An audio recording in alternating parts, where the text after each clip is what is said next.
வணக்கம். ஒரு 2-3 நாளைக்கு முன்னாடி அதிமுகவோட ஆய்வு கூட்டம் திருநெல்வேலியில் நடந்துச்சு.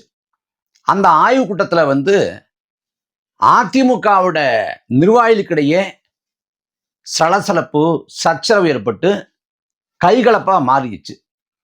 அதிமுக கட்சிக்குள்ளேயே 2 பிரிவா பிரிஞ்சு மோதிக்கிட்டாங்க. இத்தனைக்கும் அந்த கூட்டம் அதிமுகவோட முன்னாள் அமைச்சர் வேலுமணி முன்னிலையில நடந்துச்சு. அவர் முன்னிலையிலேயே தொண்டர்கள் மோதிக்கிட்டதை பார்க்குறப்ப எல்லாரும் அதிமுக வீழ்ச்சியை நோக்கி போய்கிட்டு இருக்கு, தொடர்ச்சி அவங்க தோல்வி சந்திச்சதால தொண்டர்கள் விரக்தி அடைஞ்சிட்டாங்க, ஒரு முன்னாள் அமைச்சர் முன்னிலையிலேயே இப்படிலாம் நடக்குது அப்படின்னு விமர்சனம் பண்ணாங்க. என்ன காரணம், எதுக்காக அவங்க மோதிக்கிட்டாங்க அப்படின்னு பார்க்குறப்ப அங்க நாம் தமிழர் கட்சி தான் மைய புள்ளியா இருந்திருக்கு அப்படிங்கிறது தெரிய வருது. அந்த கூட்டங்கிறது ஆய்வு கூட்டம். 2026 சட்டமன்ற தேர்தலுக்காக அதிமுக தயாராகிறாங்க. அதுல அவங்க கூட்டணிக்கு மெனக்கடுறாங்க. விஜய் வருவாரு அப்படின்னு எதிர்பார்த்தாங்க. அவர் விஜயும் போக்கு காட்டுறாரு, சரியான தகவலை சொல்லலை. இந்த பக்கம் திமுக கூட்டணி கட்சியில் இருக்கக்கூடிய இந்திய கம்யூனிஸ்ட், மார்க்சிஸ்ட் கம்யூனிஸ்ட் கட்சி, விடுதலை சிறுத்தை எல்லாருக்கும் கொக்கியை போட்டு பார்க்குறாங்க, தூண்டில போட்டு பார்க்குறாங்க. எதுவுமே சிக்கலை. அப்போ என்ன பண்ணுறது அப்படின்னு ஒரு குழப்பத்தில் அதிமுக இருக்கு. இப்போ 5 முனை போட்டியாக ஆகிறதால அதிமுகவுக்கு எந்த அளவுக்கு முக்கியத்துவம் இருக்கும் அப்படிங்கிறதும் பேசு பொருளாக இருக்கு. இந்த சமயத்தில் தமிழ்நாடு முழுக்க அவங்க ஆய்வு கூட்டம் அப்படிங்கிற பேரில் களத்தில் என்னவா இருக்கு, தொண்டர்கள் மனநிலை என்னவா இருக்கு, 2026 எப்படி எதிர்கொள்றது என்பது குறித்து அவங்க ஆய்வு கூட்டம் நடத்துகிறாங்க. அந்த அடிப்படையிலிருந்து இந்த ஆய்வு கூட்டம் முன்னாள் அமைச்சர் வேலுமணி முன்னிலையில் நடந்துச்சு. அந்த ஆய்வு கூட்டத்தில் அதிமுகவோட கொள்கை பரப்பு துணை செயலர் பாப்புலர் முத்தையா அப்படின்னு ஒருத்தர், அவர் பேசுறப்ப ஒவ்வொரு நாளும் நான் சிந்திச்சு பார்ப்பேன், நாம் தமிழர் கட்சி விட நம்ம கீழே போயிட்டோம்.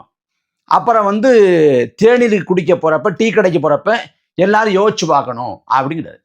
நெல்லை பார்லமென்ற தொகுதியில நாம் தமிழர் கட்சி விட கீழே போயிட்டோம், நேற்று வந்த கட்சி நாம் தமிழர் கட்சி பெருசா வந்துருச்சு அப்படின்னு அவர் பேசின உடனே அங்கிருந்த அதிமுகவோட மாவட்ட செயலர் தச்சை கணேச ராசா அப்படின்னு ஒருத்தர் இதெல்லாம் நீ ஏன் பேசுற அப்படின்னு அவரு எதிர்த்து பேசின உடனே 2 பிரிவுக்கிடையே ஒரு மோதல் ஏற்பட்டு அதுதான் அடிதடி அளவுக்கு போயிருக்கு. அப்ப நாம் தமிழர் கட்சி வளர்ந்துருச்சு, நாம் தமிழர் கட்சி அதிமுக விஞ்சுகிற அளவுக்கு நெல்லை பார்லமென்ற தொகுதியில் இருக்குங்கிறதா அங்க மைய புள்ளி, மைய சரடு.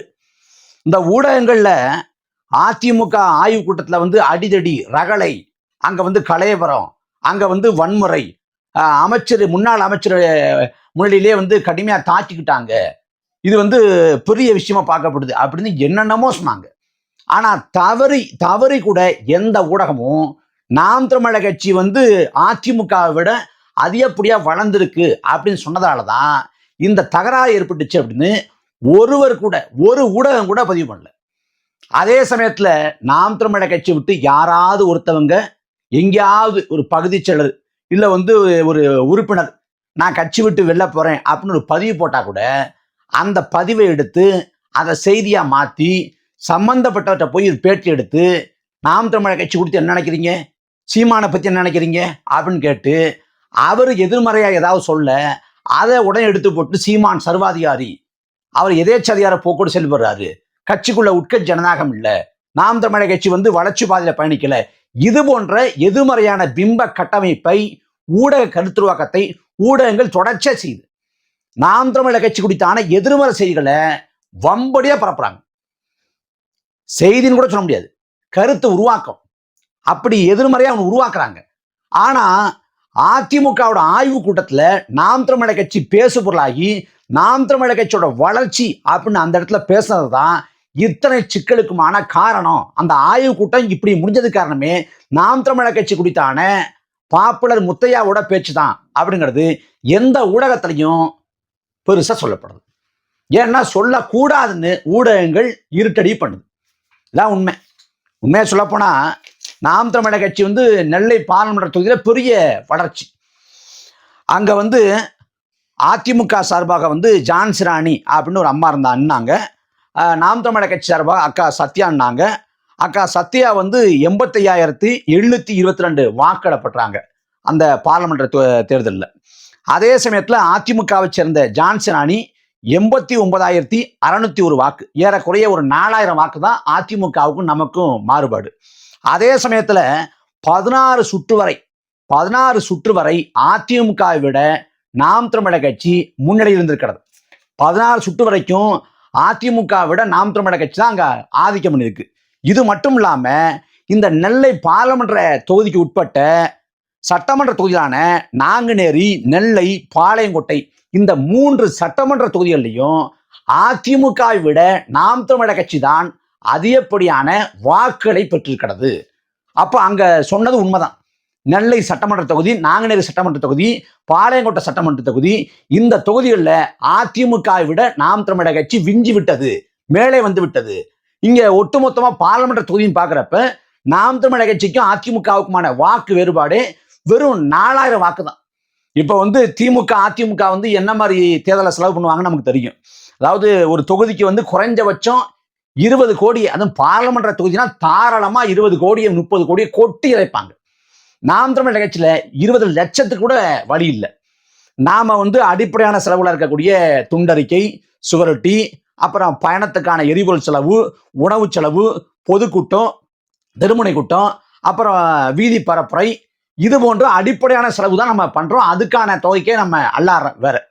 இப்படி வந்து வாக்கு காசு கொடுக்காம, கோடிகளை கொட்டி இறைக்காம, பணத்தை வாரி இறைக்காம, வெறும் கருத்துக்களை சொல்லி, கோட்பாட்டை சொல்லி, மக்களை அரசியல் படுத்தி அணிதிரட்டி, அதன் மூலமாக நாம் தமிழர் கட்சி அதிமுக விஞ்சுக அளவுக்கு வந்திருக்கு.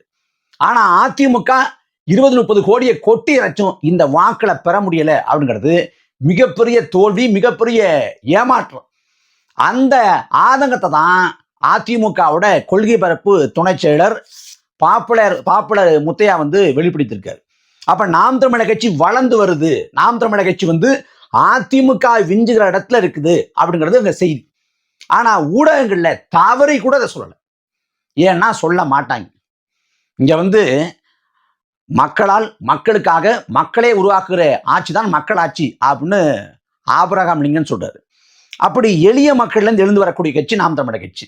2010 தொடங்கப்பட்டு ஒரு சாதாரண பின்புலத்துல, பெரிய அரசியல் பின்புலம் இல்லாத, பெரிய பணபலம் இல்லாத, பெரிய செல்வாக்கு இல்லாத, அரசியல்ல முன்னடவும் இல்லாத ஒரு சாதாரண எளிய மக்கள்லாம் ஒன்று கூடி ஒரு கட்சியை கட்டெழுப்பி நாம் அரசியல் கற்றுக்கொண்டு போராட்ட களங்களில் நின்று சிறைக்கு போய் வழக்குகளை தாங்கி, அடக்குமுறை ஒடுக்குமுறைக்கு உள்ளாகி, அவதூறு பரப்புகளை தாங்கி கொஞ்சம் கொஞ்சமா மேலே வந்து நம்ம கூட்டணிக்கு போகாம, கூட்டணி பேரம் பேசாம, நாம் தமிழர் கட்சி பெற்றிருக்கக்கூடிய 8 விழுக்காடு வாக்குங்கிறது குறைந்தபட்சம், மிக குறைந்தது 500 கோடிக்கு ஒப்பானது. ஏன்னா அதிமுகவை சேர்ந்த திண்டுக்கல் சீனிவாசன் விடாருல, நீ கூட்டணிக்கு வர்றாங்கன்னா அவங்க 100 கோடி கேட்கறாங்க, 150 கோடி கேட்கறாங்க அப்படின்னு. அப்படி நாம் தமிழர் கட்சி கூட்டணின்னு சொன்னா குறைஞ்சபட்சம் 500 கோடியை கொட்டி கொடுப்பேன். ஆனா அந்த பணமெல்லாம் உதிர்ந்து விழக்கூடிய மயிருக்கு சமானம் என்று கருதி ஒருபோதும் கூட்டணி இல்லை. காங்கிரஸோடு, பாஜகவோடு, திமுகவோடு, அதிமுகவோடு கூட்டணி இல்லை. நாங்க வந்து மக்களை நம்பி நிற்கிறோம். எங்கள் தலைமையை ஏற்று, எங்கள் தத்துவத்தை ஏற்று யாராவது வர்றாங்கன்னா மேற்கொண்டு அது குறித்து யோசிக்கலாம். மற்றபடி யார் தலைமையேற்று போறதுக்கும் வாய்ப்பு இல்லை. எங்கள் பாதை, எங்கள் பயணம் வந்து நாங்க தீர்மானிச்சிட்டோம். நாங்க நாம் தமிழர் கட்சி ஆட்சியின் செயல்பாட்டு வரையும் வச்சிருக்கோம். இப்ப தேர்தல் அறிக்கைன்னா தேர்தலுக்கு தேர்தல் மாறுபடும். ஆனா ஆட்சி செயல்பாட்டு வரையுங்கிறது தேர்தலுக்கு தேர்தல் மாறுபடாது. நாம் தமிழர் கட்சி ஆட்சி அமைக்கிறப்ப அந்த ஆட்சி இவ்வாறு இருக்கு என்பதற்கான வரைவு, டிராப்ட். அப்படி வந்து மற்ற அரசியல் கட்சிகளிலிருந்து முற்றிலுமாக நாம் தமிழர் கட்சி மாறுபட்டு நிற்குது. சரிபாதி பெண்களுக்கு வாய்ப்பு கொடுத்த ஒரே கட்சி நாம் தமிழர் கட்சி தான். இந்திய பெருநிலத்திலேயே, இன்னும் சொல்ல போனா இந்திய பெருநிலத்திலேயே வெற்றி பெறாது நாளுக்கு நாள் வளர்ந்து கொண்டிருக்கிற கட்சி நாம் தமிழர் கட்சி தான். 2016, 19, 21, 24 4 பொது தேர்தல், 2 சட்டமன்றம், 2 பார்லிமென்றம், அதே போல உள்ளாட்சி தேர்தல்கள், அப்புறம் இடைத்தேர்தல்னு பல தேர்தல்களை தாண்டி வந்திருக்கோம். இது வரைக்கும் சட்டமன்ற பார்லிமெண்ட் உறுப்பினர் நாம பெறல. ஏன்னா பெறணும்னா 20-25 விழுக்காடு வாக்கு தேவைப்படுது. நாம 8 விழுக்காடு அளவுக்கு நம்ம வந்துட்டோம். வருங்காலத்தில் அது இந்த வாக்கு விழுக்காடு 2 மடங்கு 3 மடங்காக 4 மடங்காக மாறும்.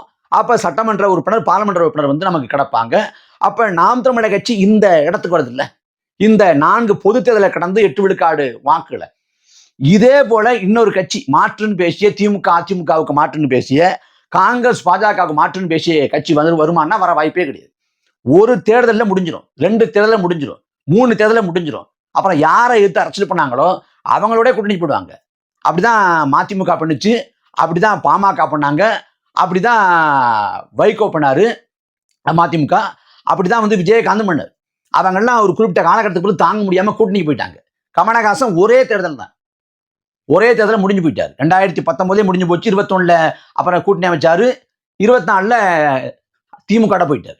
இப்படி இவங்க எல்லாமே கரைஞ்சு போயிட்டாங்க. ஆனா நாம் தமிழர் கட்சி வளர்ந்து கொண்டிருக்கிறது. அந்த வளர்ச்சியை மட்டுப்படுத்தணும், கட்டுப்படுத்தணும். அதுக்காகத்தான் திட்டமிட்ட ஊடக கட்டமைப்பு, ஊடக கருத்துருவாக்கம். நாம் தமிழர் கட்சி எல்லாரும் வெளியேறாங்க, கூடாராம் காலியாகி கொண்டிருக்கு, அங்க உள்ள நிறைய முரண்கள் இருக்கு, சிக்கல் இருக்கு அப்படின்னு இந்த ஒளி நாடாக்களை வெளில விட்டு சிண்டு முடிஞ்சு வர்றது, குழப்பத்தை ஏற்படுத்த முயற்சி பண்றது, அப்புறம் நாம் தமிழர் கட்சி குறித்தான எதிர்மறை பரப்புரைகள் தொடர்ச்சி அந்த பரப்புரை செய்யுது. இது எல்லாமே நாம் தமிழர் கட்சியோட வாக்கு விடுக்காட்ட குறைக்கணும், நாம் தமிழர் கட்சி மேலே இடக்கூடாது, அவங்களை இங்கேயே தடுத்து நிறுத்தணுங்கிறதுக்கான ஒரு சதி செயல் தான். ஆனாலும் உண்மையை ரொம்ப நாள் மறைக்க முடியாது, உண்மையை ரொம்ப நாள் மறைக்க முடியாது. அது அவ்வப்போது சில சம்பவங்களின் மூலமாக வெளிப்பட்டு கொண்டிருக்கிறது. அந்த அடிப்படையில் நெல்லையில அதிமுக அடித்து கொண்டதில்ல, அதிமுக தொண்டர்களுக்கிடையான அந்த மோதல்ல நாம் தமிழர் கட்சியோட வளர்ச்சியை அவங்க பறைசாட்டிட்டாங்க. அதனால இந்த அவதூறு பரப்புரைகள், எதிர்மறை கருத்துருவாக்கங்கள், இது எதுவும் நாம் தமிழர் கட்சியோட வளர்ச்சியை ஒரு நாளும் பாதிக்காது. நாம் தமிழர் கட்சி 2026 அதிகாரத்தை நோக்கி நகரும். அதற்காக ஒவ்வொரு நாளும் முன்னேறி கொண்டிருக்கிறது, உழைத்து கொண்டிருக்கிறது. அதனால இந்த அவதூறுகளை, எதிர்மறையான கருத்துருவாக்கங்களை முற்றாக புறந்தள்ளி எப்போதும் போல நாம் தமிழர் கட்சி வீரியமாக செயல்படும்.